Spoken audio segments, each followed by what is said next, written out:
Hello, I'm Asif and welcome to the third part of this video series on Power Automate approvals. In the previous two videos, we created the flow that grabbed all the approver emails and created the approval tasks for them.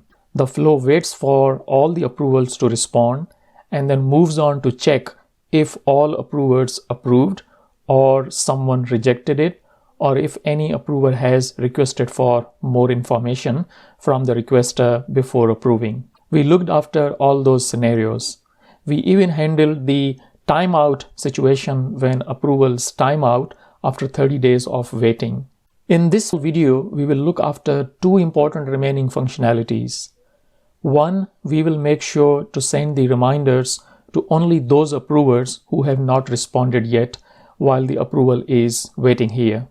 And second, while it is waiting for all the approvers to respond, we will dynamically update the response and comments of an approver as soon as they approve and take immediate action if an approver rejects it or requests a change from the requester. Once we have implemented this, we will then test our whole workflow to see how it behaves.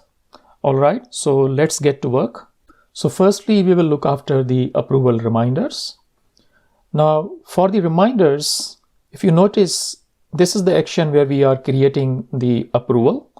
And then this action is where we wait for all the approvers to respond.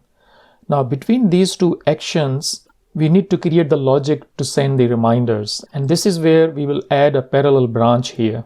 Now, within this parallel branch, we will need an action called do until. Now, this do until action or loop will run in parallel with this wait action here. Inside this do until loop, there is a condition here that it needs to meet. So basically the do until action says that whatever actions are here in this do until loop, execute them until this condition becomes true. Okay, so for this purpose, we will use a variable here to check whether the condition is true or not. So let's create a variable over here before our create an approval action. So let's create a new variable. We will say initialize a variable. We will call this variable var reminder and we will create it as a Boolean type. That's fine. And initially we want to set the value of this Boolean variable to true and make sure that you define the true value or the Boolean value through this expression here. Okay. If you type in true here, that wouldn't be considered as a Boolean value. It will be considered as a string value. So just be careful about that. So initially the reminder variable has a value of true, which is essentially telling us that we want to send the reminders. Okay, because it's true.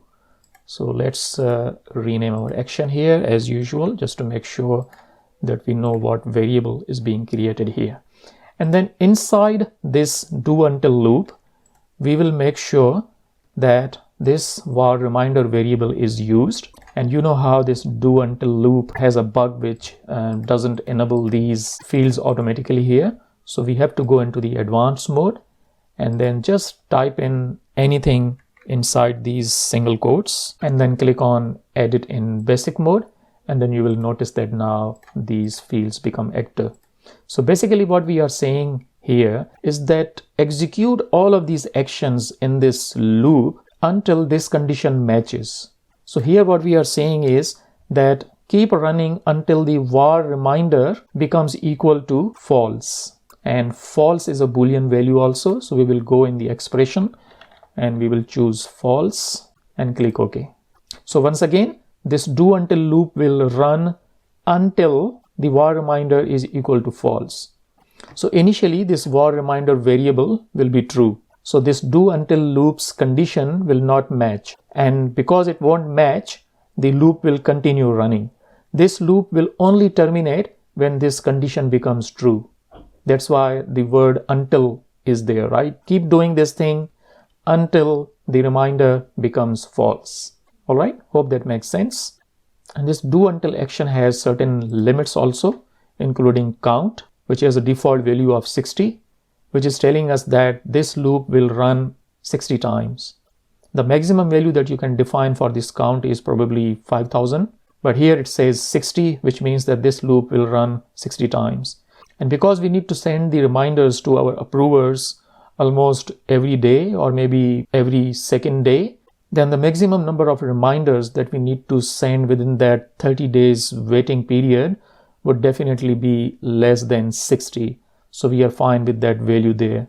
The other limit is the timeout limit, which by default says PT1H, which is 1 hour value. So this means that this do until loop will time out after 1 hour. So again, this is not what we want. We want this do until loop to keep running for the whole 30 days. So for that, we will need to change this 1 hour to, let's say, 720 hours, because there are roughly 720 hours within 30 days. Or you could alternatively change this one to say P30D, which is period of 30 days. So it will now time out after 30 days and not just 1 hour. So something to be aware of. So let's hide that one. So once we are in this do until loop, we will introduce a delay action here. So we will say that let's delay for 1 day. So for example, if you want to send a reminder to the approvers every day, we will just set this delay to 1 day. If you want to send the reminder every 3 days, for example, we will just say wait for 3 days. So delay action will make our workflow like this loop wait here for 3 days. And then after 3 days, it will proceed and run the next action that we put here.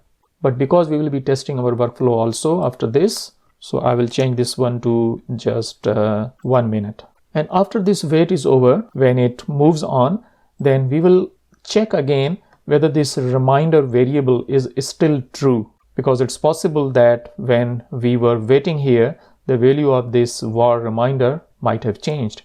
And how will it change? So let's say while we were waiting here and this do until loop was running and sending reminders, all of the approvers responded and completed their actions. Then in that case, we want to add another action here to set that variable to false, which means we don't want to send any more reminders, right? So let's add that action here first, and let's set the variable reminder and change its value to false. Okay. So basically what we are doing here is that as soon as our approval wait is over here, it will then go into this branch, which is our normal approval branch. Apparently the timeout branch jumped on the left hand side of this workflow, but that doesn't matter. So when all the approvers have responded to their actions, it will go into this branch, change the reminder value to false, and then move on and check the conditions and see whether the approvers have approved or rejected. So this action here will change the reminder to false.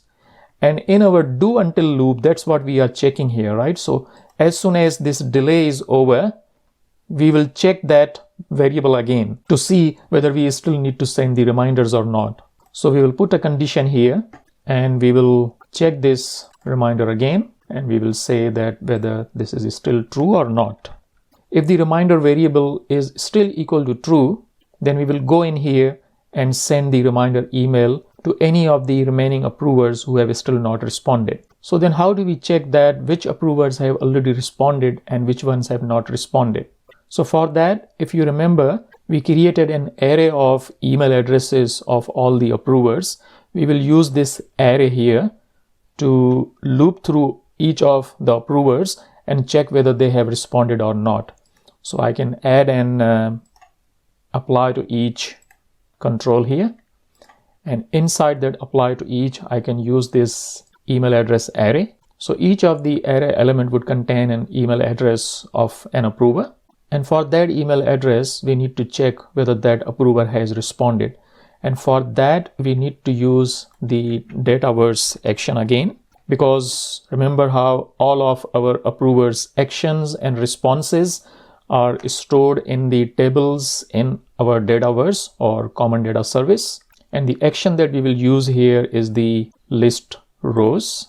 And once again, Raza Durrani, who is the Microsoft MVP in Power Apps, has one of his approval videos where he has used the list rows action to retrieve the information about the approvals. And just to show you quickly, if I go into my Dataverse database. I'm just opening it in a new tab here. And this opens up Power Apps, but it doesn't matter because it's the same environment that we are working in, which both Power Automate and Power Apps share. Now, if you look at the tables and change the default view to all the tables and then search for approval related tables, you will see that there are several tables that are related to the approvals. And the one that we are interested in is the approval response. Remember, we used approval table in one of our other actions where we wanted to get rid of all the orphaned actions. So that's the approval table that we used in our other Dataverse action previously.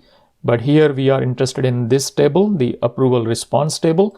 And if I go in the approval response table and look at the data of this table, and let's choose all columns, then you can see that this table contains the information about the responses that approvers provide.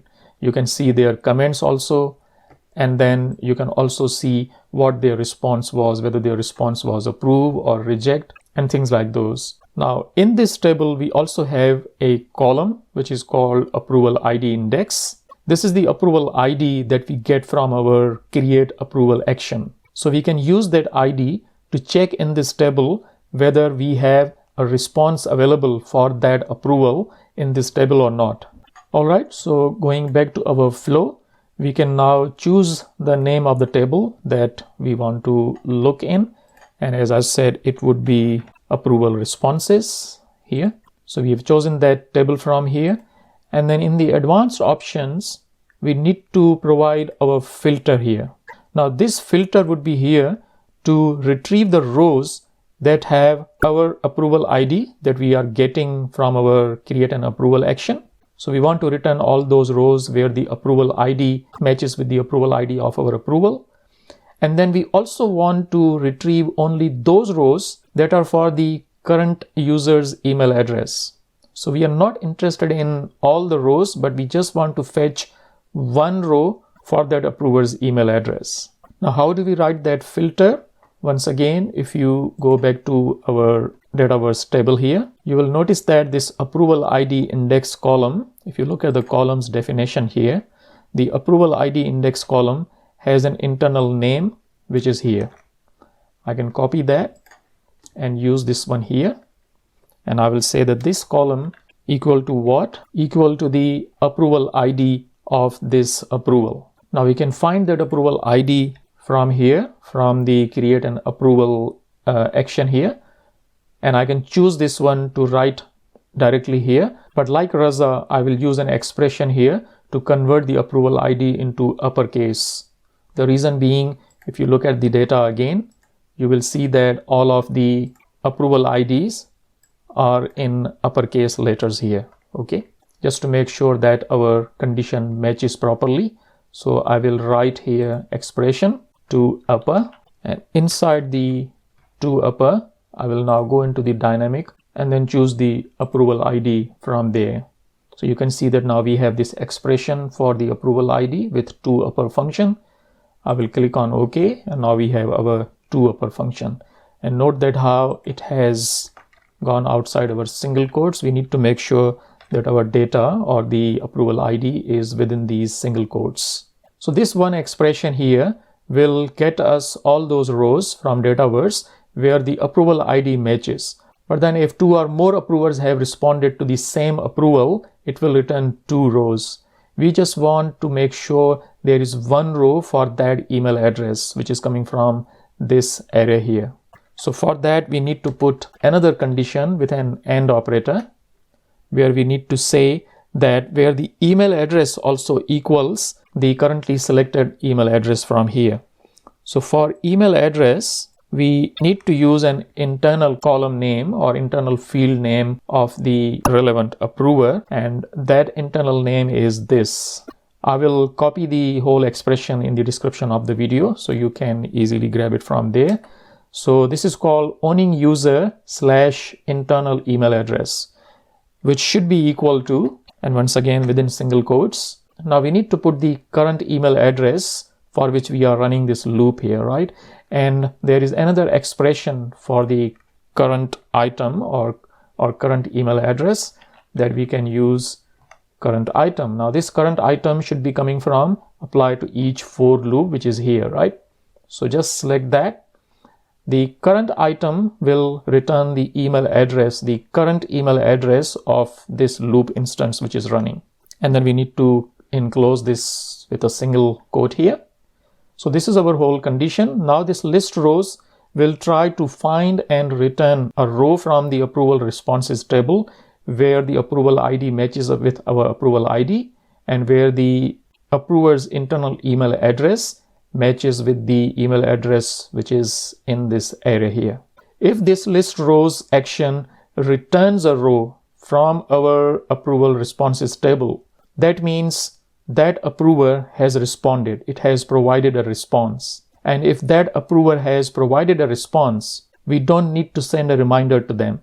If the list rows action doesn't return anything, that means that approver has not responded, and hence we need to send a reminder to them. Therefore, after this list rows action, we need to put a condition to see whether the response is found or not. So in this condition, we will check and we will write an expression saying length of the outcome of this action list rows. What is the length of the outcome that we receive from this list rows action?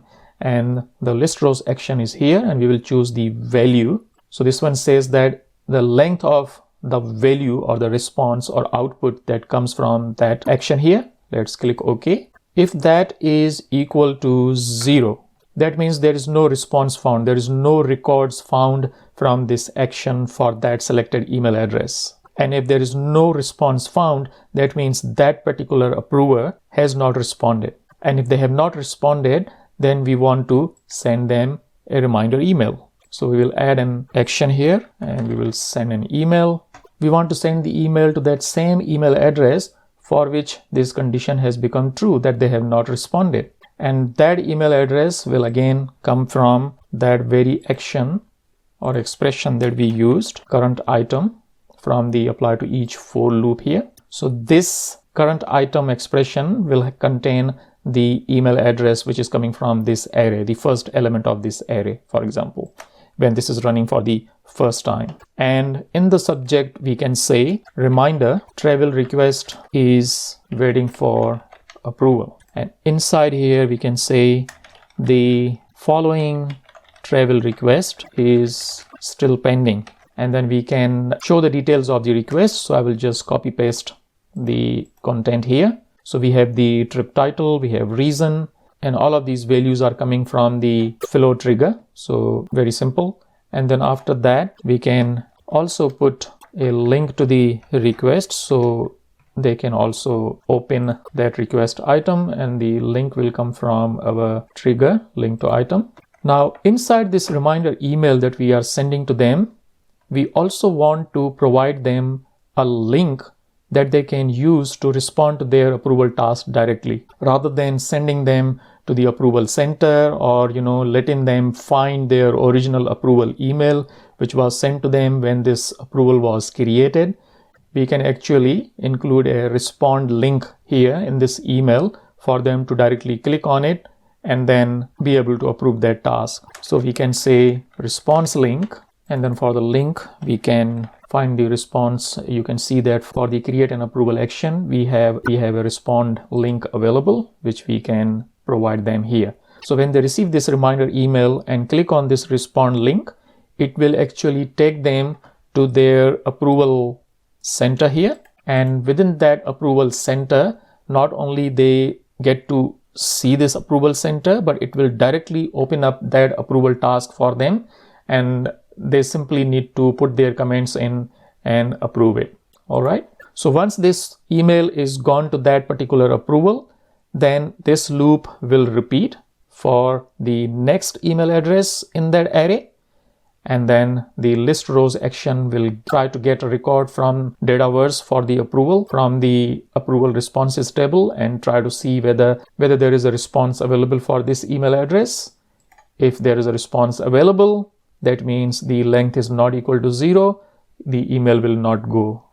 But if the response is not found, the length is 0, it will come here, send another reminder email to that approver only.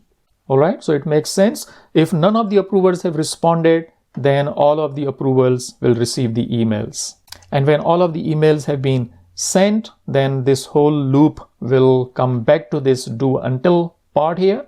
And in the do until part, it will check whether the reminder has become false or not. If it is not false, it will keep running, go into the delay and delay for 1 day or 3 days or whatever value you have set here. And after 3 days again, it comes here, checks whether the reminder is still true.